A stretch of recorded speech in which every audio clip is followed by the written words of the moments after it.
I typically don't like to do videos, one day after another, but I I just have to talk about this one. And most of you have already heard about it. I'm a little late coming to this, but that's okay. We're a community here, right? Uh, I don't know what's going on sometimes. So in the church newsroom talks about this cool event. This was about a week ago. The Washington D.C. temple, the lights are back on. We had the dedication, and it was awesome. And Elder Cook was there from a representative from Singapore. Of course, Mittens had to be there. Dick Marriott, who I kind of know a little bit, was a stake president at one time. Good man. I know some of his family, good folks. But kind of a celebrity type thing, and the lighting, and they flip a switch or whatever they do, and I guess it's fantastic. Similar to what we'd be used to when we used to enjoy Temple Square before it got all torn up. Maybe there's still lights down there, I don't know. But then the announcement of that event was fine. They turn on the lights. But then there's this announcement in the church newsroom, and I'll read just a portion of it. The lighting ceremony, including J.W. Bill Marriott. Oh, I said Dick Marriott. Sorry. Bill Marriott and his wife, Donna Marriott, and the Washington, D.C. Temple Choir. Wonderful. Everyone joined in singing Christmas carols together. During the program, Utah Senator Mitt Romney introduced Ambassador Mapuri, and Bill Marriott introduced Elder Cook. I don't know why I said Dick Marriott. I must be thinking of somebody, but Bill Marriott, who had participated in every one of the temple's festivals of lights called Christ, the bright and morning star, with light that can never be dimmed. It's good. He's a good man. Okay.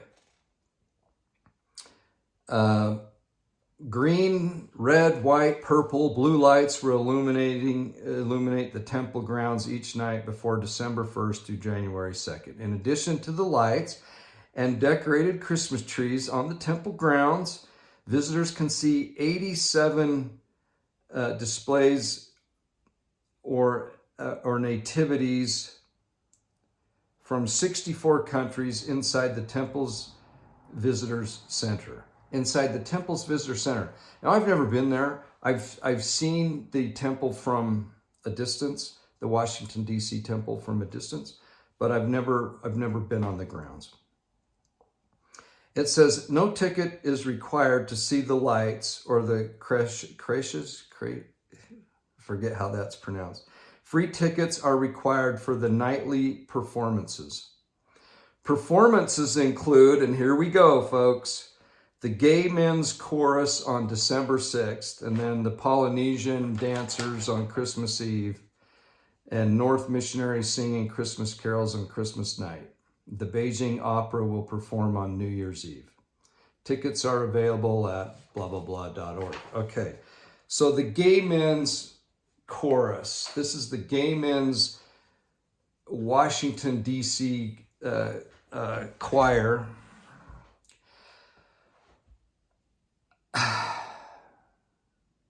So this gets into a lot of different things. If you go on their website, you'll see that they're very much activists in the alphabet soup. I'm going to stop calling it the alphabet soup. It's given soup a bad name. I'll just say the alphabet. I don't know why this came into my head, but soup. When I was a kid, a teenager, I was the youngest in our family of four. I had three older sisters.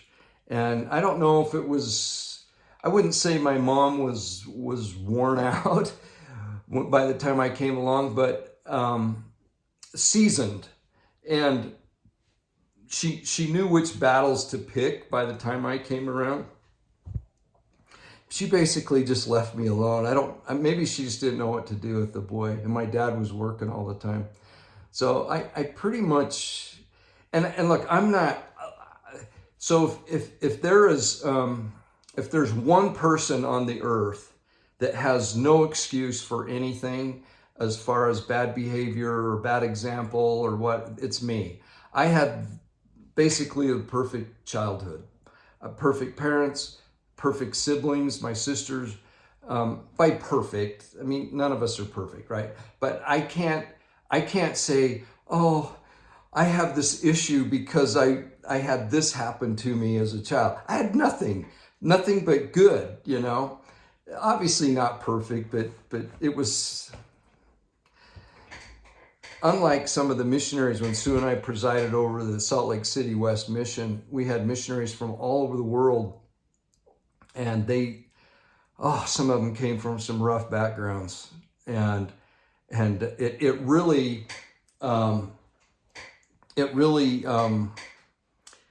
softened my heart. I just had compassion, but then there's always the ones that ruin it. And let me explain. Remember the teachers that used to grade by the curve? So there was always one or two, that would ace the tests, and then we were all the rest of us idiots were graded based on that one or two that knew how to do everything. It just was so frustrating. I was never one of those that determined the curve. I was always the victim of the curve. And so I often thought of these missionaries, that came from these horrible backgrounds, and some really struggle in that. But there was always some that were just the greatest missionaries, even though they came from these crazy backgrounds. And so, what do? You just can't compare. You can't say, well, they did it, so now you have to. Everybody's an individual. So I don't know how I got off on that. I was talking about soup and, oh yeah. So I would come home from school, just raised, I just had the run of the mill. Usually nobody was home for some reason. And I would get a can of soup, usually Campbell's soup. And it was the condensed kind, that you had to manually open the lid. And this will sound kind of gross, guys, but chicken noodle sometimes, but tomato soup or cream of mushroom. It's not something I would like right now. I mean, Sue uses it in cooking sometimes and stuff, but I would eat it. So what I would do is I wouldn't put a full can of water with it because it's too runny. I liked it a little thicker and a little zestier, the tomato soup, a little more tomatoey. And if you diluted it with a full can, I didn't like that. And same with the chicken noodle, the broth, I liked it. So I'd usually put either like a half or 2/3 of a can of water in there. Heat up can of soup. This is after school. So I just had lunch maybe, 2 or 3 hours before. And then I would get a whole package of saltines, a whole package. So I have this big bowl of soup because I'd eat the whole can. And then I get this big package of crackers and I'd smash them and stick them in the bowl of soup. Just disgusting. And then I would time it.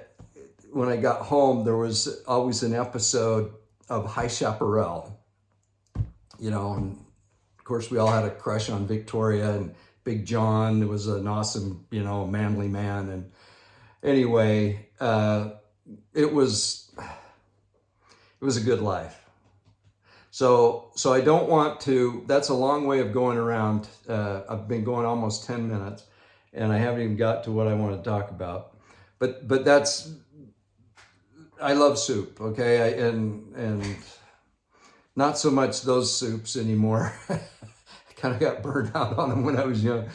But that's what we had in the cupboard, and that's what I'd make. Okay, so we're just going to call it the alphabet. So this choir, bless their heart, is they identify as gay. They've been around for years, and this isn't the first year that they've performed in the visitor center at the Washington D.C. temple. You know, when I first heard this yesterday, it kind of caused me to not have the best sleep last night. And one of the thoughts I had, and I actually saw it, I didn't have a vision, but I imagined it, right, of the Temple Mount. The third temple's built. We're waiting for Jesus to come. We're waiting for him to split the Mount of Olives in two, and he's going to come to his temple. So I'm thinking of that. And then I see these big courts on the Temple Mount. So you have the temple, and then you have the Gentile court. And was there a king's court? I think something like that. The woman's court, and I can't remember the different courts, but it's huge. It's huge. It's like 30 acres, I think, something like that. And so I'm thinking of these courts, and then I'm thinking, well, we've got to have the gay Jew choir singing for Christ to come outside of one of the courts. That's what this, I just can't understand what this is and why. First off, we really have to see, look,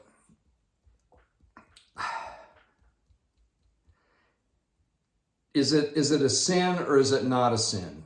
And I've got some answers on that. And we're going to go to the church website. I'm going to read some stuff, and we're going to get into some kind of tricky YouTube areas, but we're also going to discuss a few things from Scripture, and we're going to see where we're at.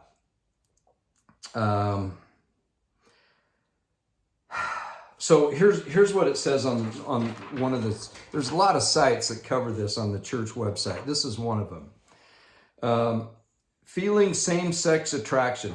We're going to hear a lot of that on the church website. I think back in the day there used to be the word tendencies. People have tendencies or this or that, but now it's attraction, an attraction. So feeling same-sex attraction or choosing to use a sexual identity. So this is what this choir has chosen to do, is to choose an identity, such as gay, lesbian, or bisexual.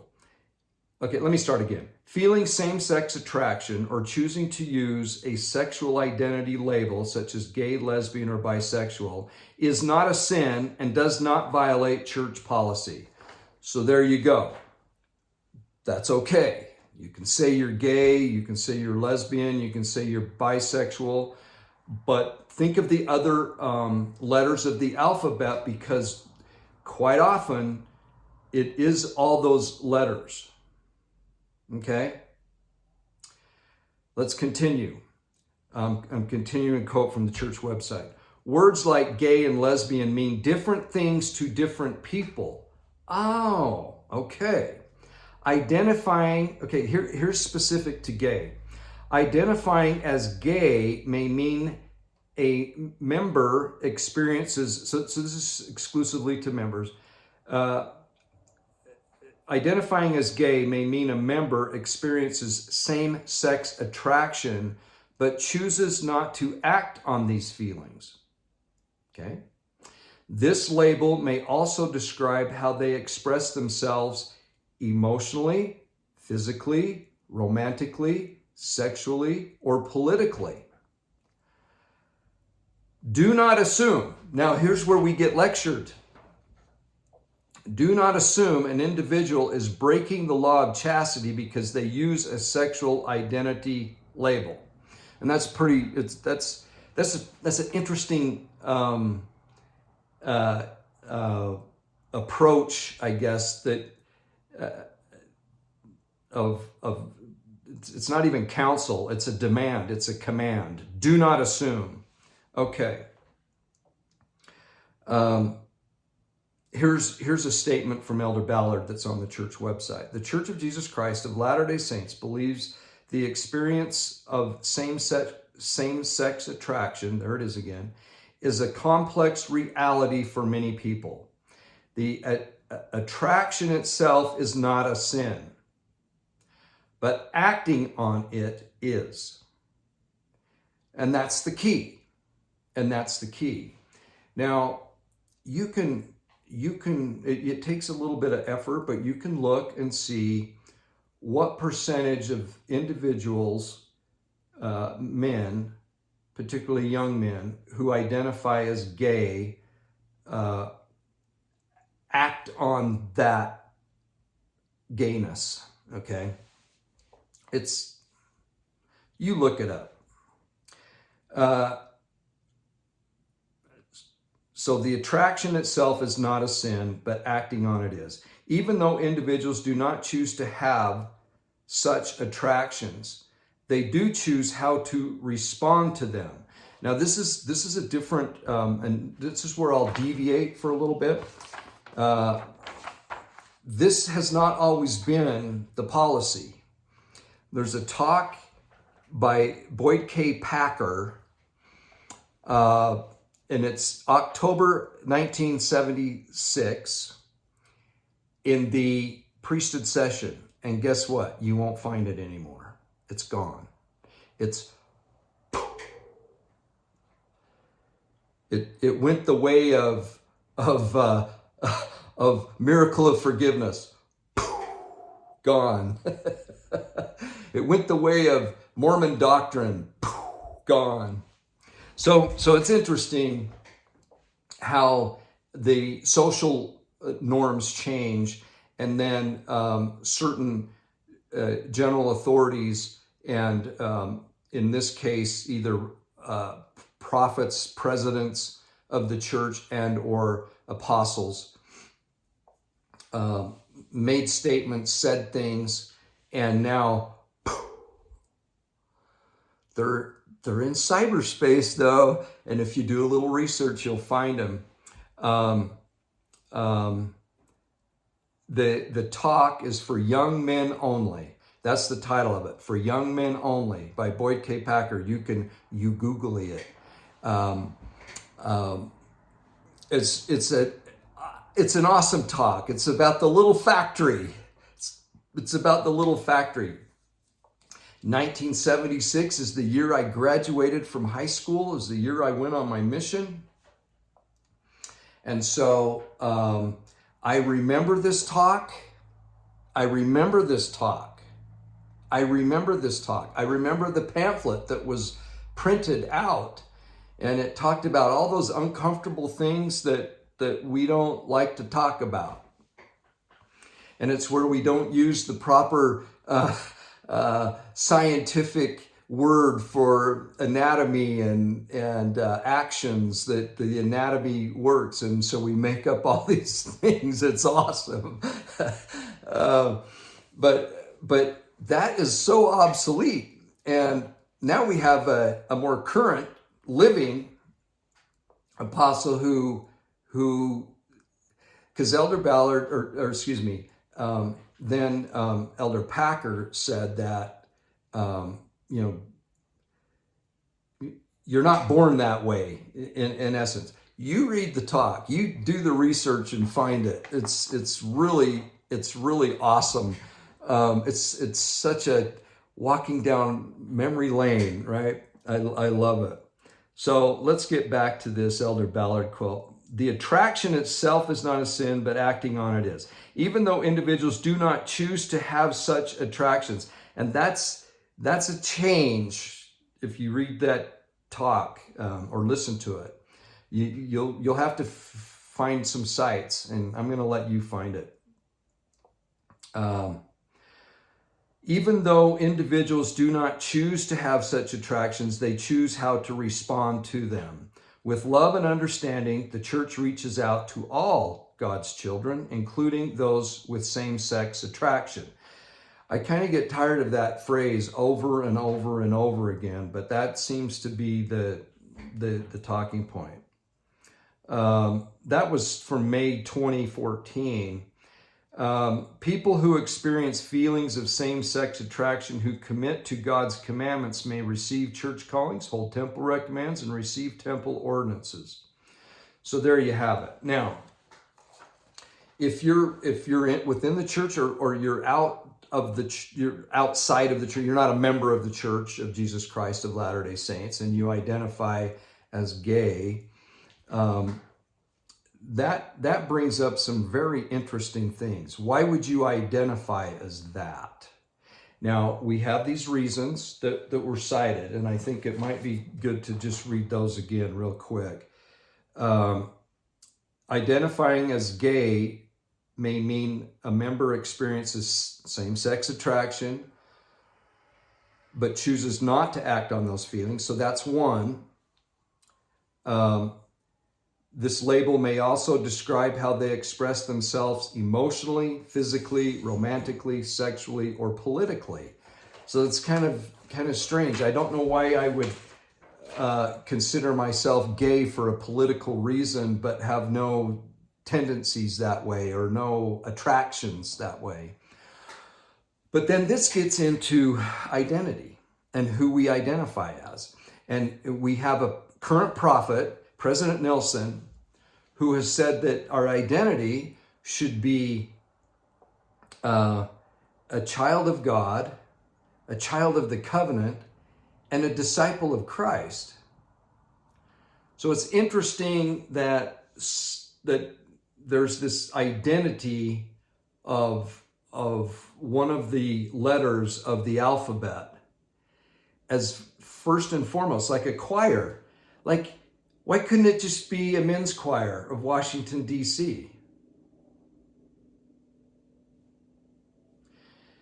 But now that it's the gay men's choir of Washington, D.C., and now they're invited to come to the visitor center, the Temple Visitor Center.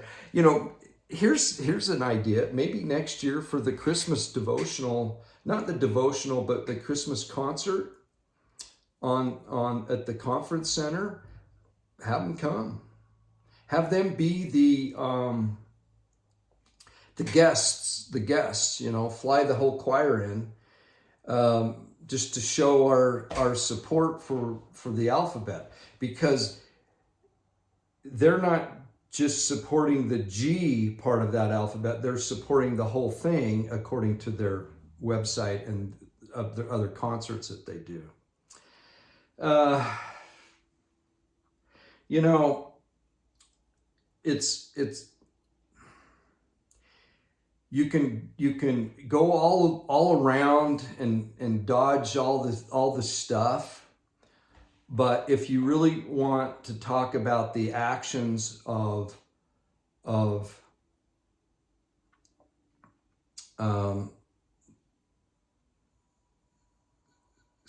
sex and particularly with men, it's it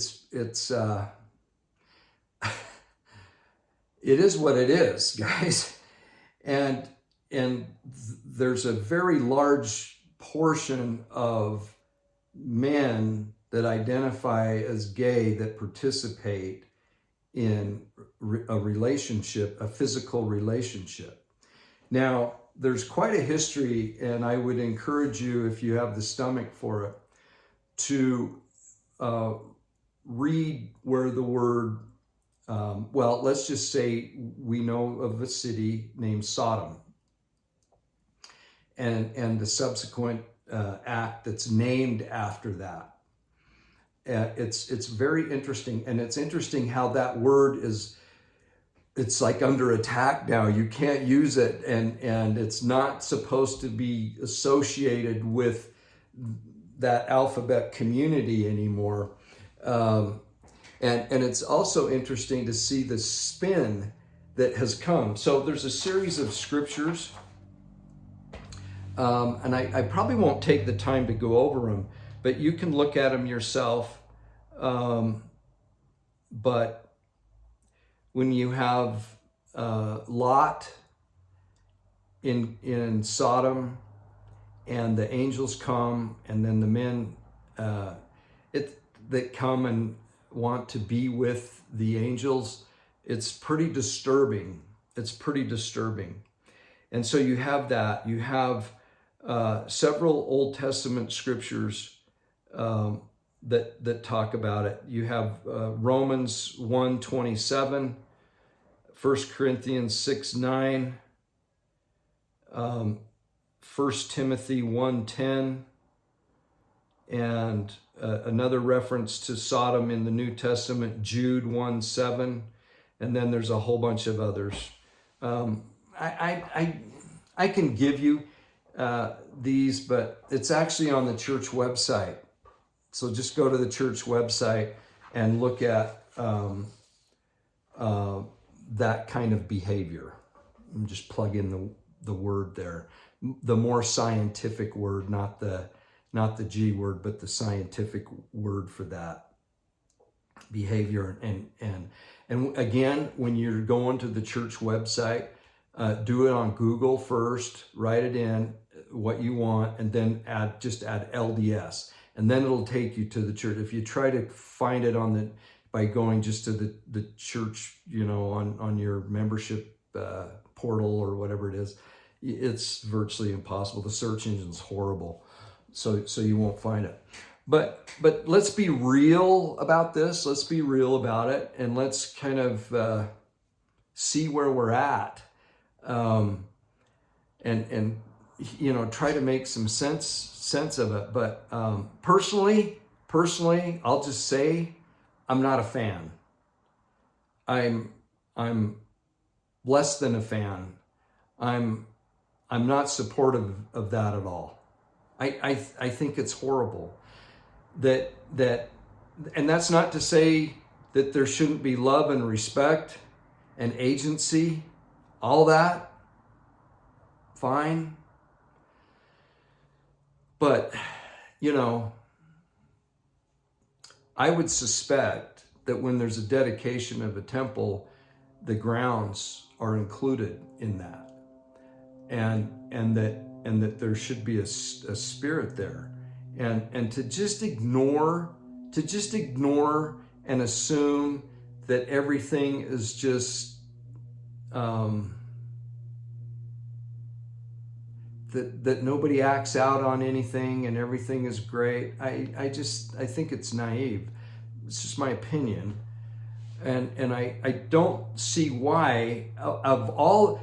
I mean, think of Washington D.C., which, and not just Washington D.C., but just that area that there's just so much. Think of how many choirs could be invited that have no letters of the alphabet associated with their choir, and they just come and sing. Now, they may be of that persuasion, but who cares? They have a good voice. They want to contribute. They sing Christmas songs. They come. It's awesome. But when you're coming identifying as one of the letters of the alphabet, I'm sorry, folks. It doesn't feel good here. It doesn't feel good in here. And I just had to bring it up. So there you have it. Go to the church newsroom, see the turning on lights, and you read down. You can also Google it and see more of write-ups on it from interesting websites. And it's you learn a lot from that as to who is excited about it, about having this choir come. That tells you a lot. So I did a little research for you. If you choose not to, I totally get it. I don't really recommend it. It's disturbing because you can't just say these letters and the words that they represent as if it's just like people that like a particular sport or a color or something. We're talking about